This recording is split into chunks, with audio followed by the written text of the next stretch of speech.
Hey, what's up, guys? Happy Friday. Welcome back to Lazy Couch Thoughts.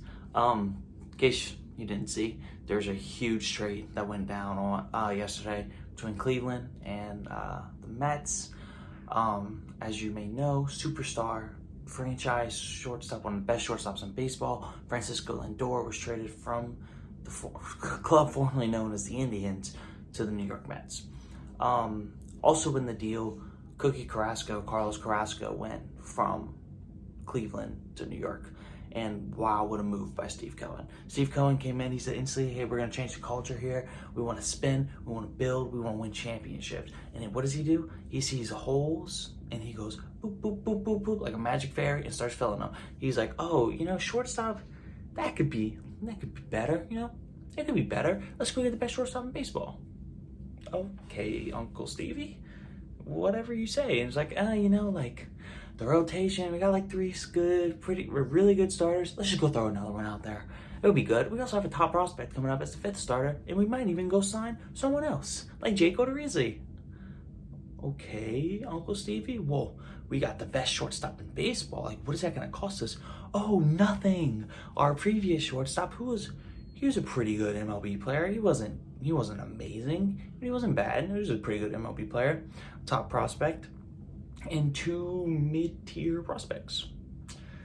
Also, the top prospect was a middle infielder prospect, also known as the position they will not need anymore because they have Francisco Lindor and Jeff McNeil. Yikes. Yikes. If this move was about shedding payroll for the Indians, I'm just gonna keep calling them the Indians because they're technically still going by the Indians this year, and this year only.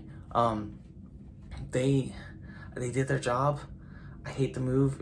If you've been following me, you know I hate the slashing payroll move. It's so stupid, especially for small market teams. The Indians couldn't afford to pay Lindor.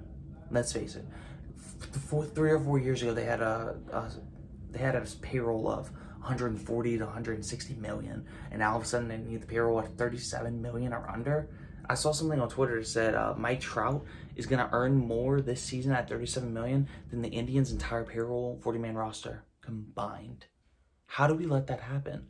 And then the fact that since the Mets took all the payroll without really, they took all of the money without really sending any contracts back, it didn't really cost them much. It cost them their shortstop prospect that was going to play that didn't get Lindor eventually.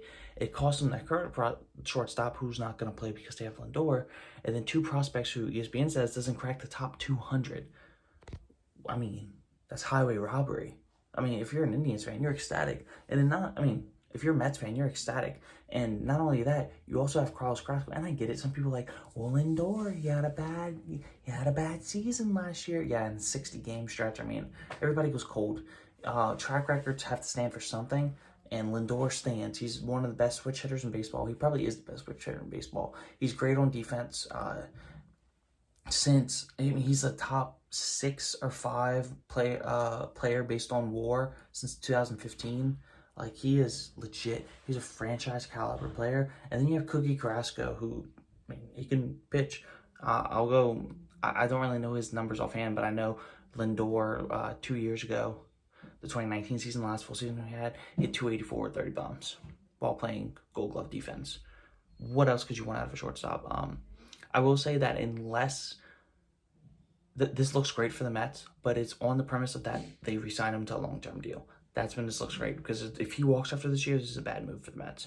But they paid the luxury tax in the sense of, hey, we're going to give something up now to where we get a full year of early negotiations with Lindor to see if he wants to be here.